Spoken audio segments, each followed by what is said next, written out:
বাংলাদেশের ক্ষমতাচ্যুত সাবেক প্রধানমন্ত্রী শেখ হাসিনাকে ঘিরে দক্ষিণ এশিয়ার রাজনৈতিক অঙ্গনে সৃষ্টি হয়েছে এক জটিল অচলাবস্থা। ২০২৪ সালের ছাত্র আন্দোলন দমনের অভিযোগে আন্তর্জাতিক অপরাধ ট্রাইব্যুনালের দেওয়া মৃত্যুদণ্ড কার্যকর করতে বাংলাদেশ এখন তাকে প্রত্যর্পণের দাবি তুলেছে, কিন্তু নয়াদিল্লি সেই দাবির ব্যাপারে স্পষ্ট অবস্থান নেয়নি।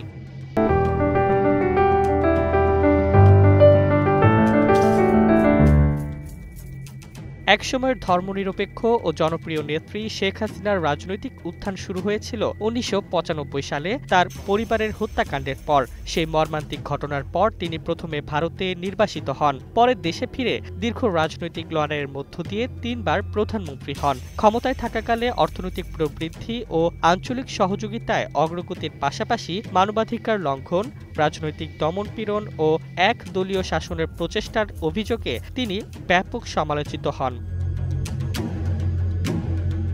২০২৪ সালের ছাত্র আন্দোলন দমনে সহিংসতার অভিযোগে তার সরকারের পতন হলে তিনি ভারতে আশ্রয় নেন। এরপর ট্রাইব্যুনাল তাকে বিক্ষোভকারীদের বিরুদ্ধে দমন পীড়নের নির্দেশদাতা হিসেবে দায়ী করে মৃত্যুদণ্ড দেয়, যা নিয়ে ভারত বাংলাদেশ সম্পর্ক নতুন জটিলতায় পড়ে।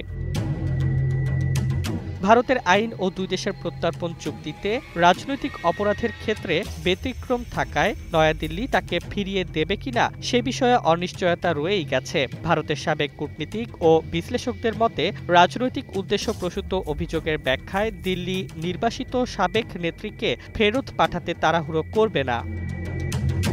বাংলাদেশ অবিলম্বে তাকে হস্তান্তরের আহ্বান করলেও ভারত এখনও নিরপেক্ষ অবস্থান বজায় রাখছে। ফলে শেখ হাসিনার রায় ও ভবিষ্যৎ নিয়ে দুই দেশের সম্পর্কের উপর ঝুলে আছে এক গভীর রাজনৈতিক প্রশ্ন। এ রায়ের পরিণতি কি অতীতের এক অধ্যায়ের সমাপ্তি, নাকি দক্ষিণ এশিয়ার রাজনীতিতে শুরু হতে যাচ্ছে নতুন অনিশ্চয়তা?